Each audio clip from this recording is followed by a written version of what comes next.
It's autumn in the Pacific Northwest. The colors of the leaves are changing and then dropping. The clean smell of rain and the coziness of it. The moisture in the air creates a heavy mist. You feel like you're a part of a mystical realm. Sounds amazing? Sounds like a place where your imagination would run wild. And if you go hiking in our forests, you hear stories of our Pacific Northwest monster, a creature that has such amazing lore. Gnomes, little men of the Gravity Falls forest. He, she, they have multiple names, but the name Sasquatch is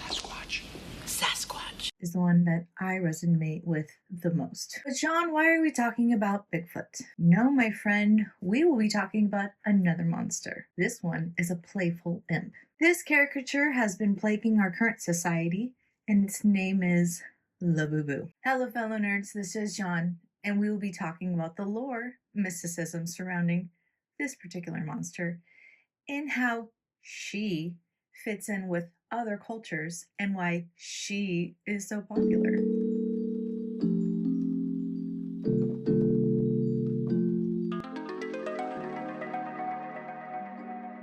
It's hard to walk around Seattle, convenience stores, and other tourist locations without seeing a Sasquatch outline on t-shirts, stickers, you name it, it exists. The name Sasquatch was coined by the Stolo, a British Columbia Native American tribe. This name translates to hairy man.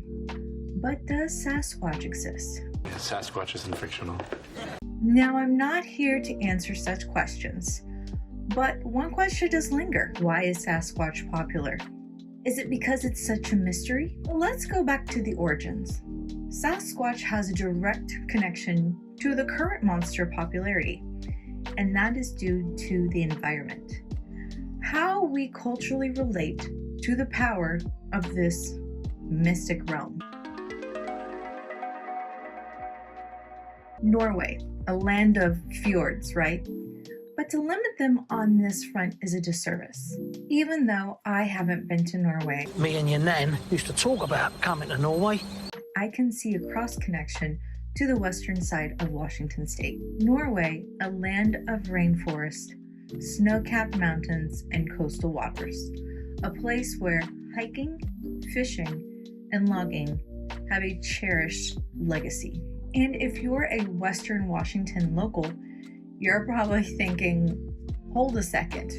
Yes, Norway and Washington have the same hobbies. I particularly came from a place where we give an additional car distance for logging trucks.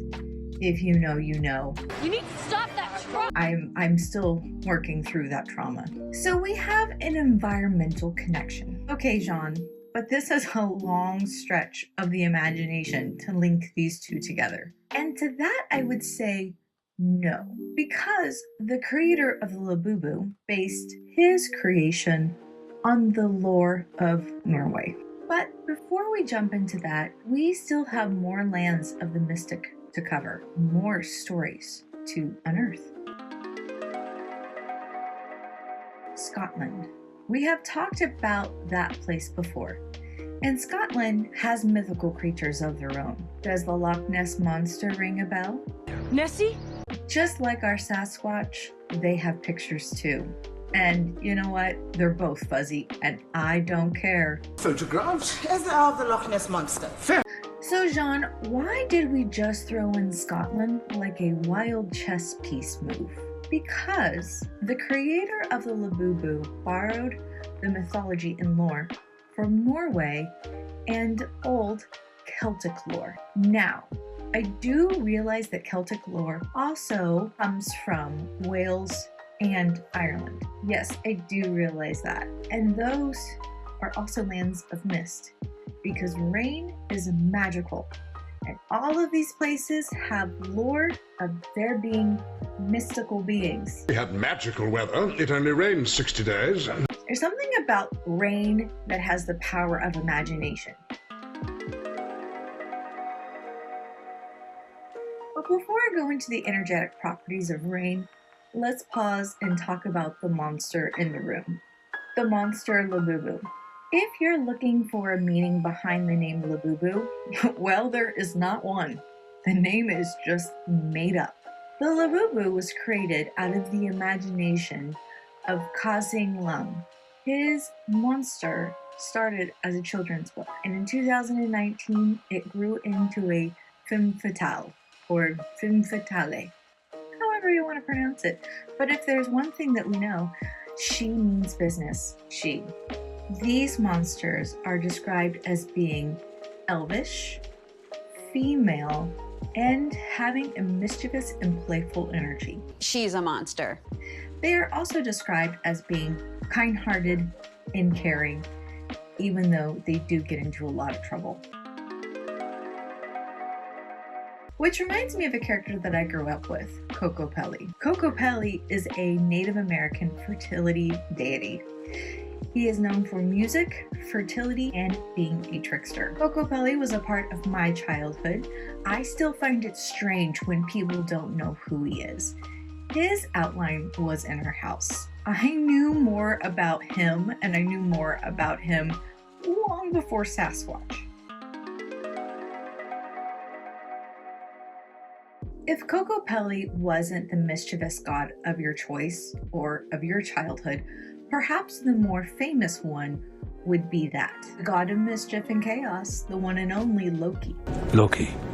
Loki really created problems. Father to a lot of mythical creatures, Loki lives large in Norse mythology, as does his children. To this day, the wolf Fenrir has crossed into many different works of art. I see a lot of it talked about in Japanese animation.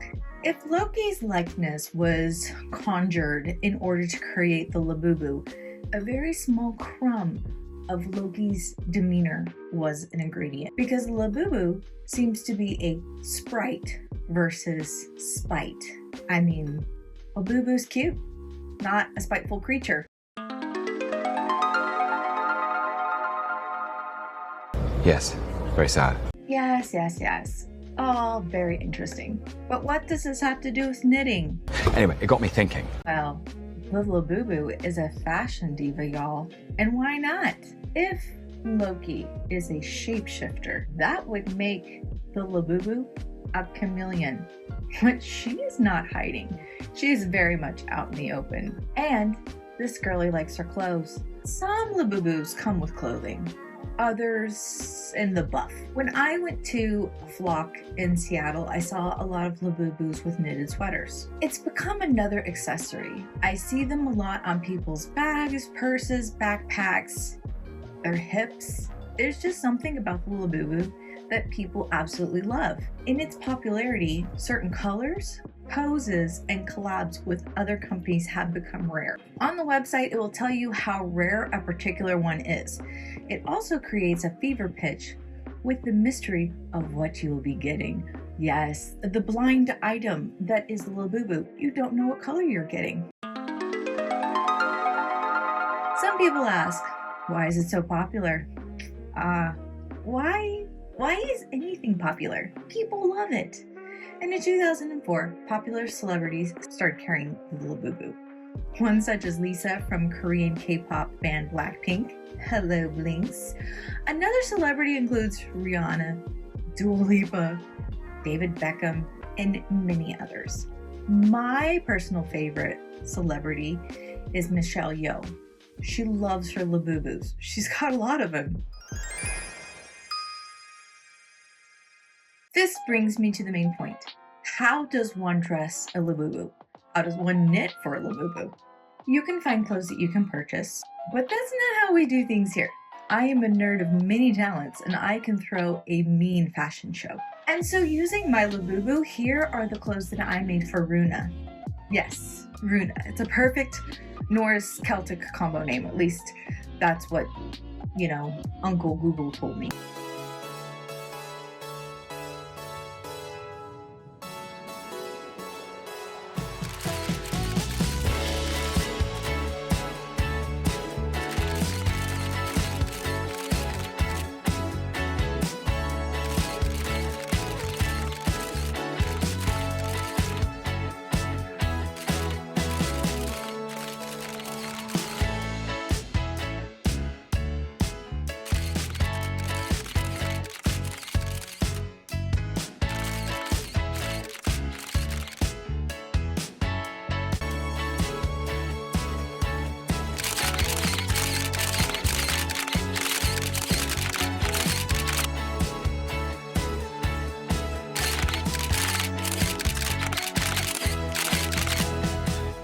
When you look on Ravelry, there are many clothing options for Labubu, and yes, I did buy a few.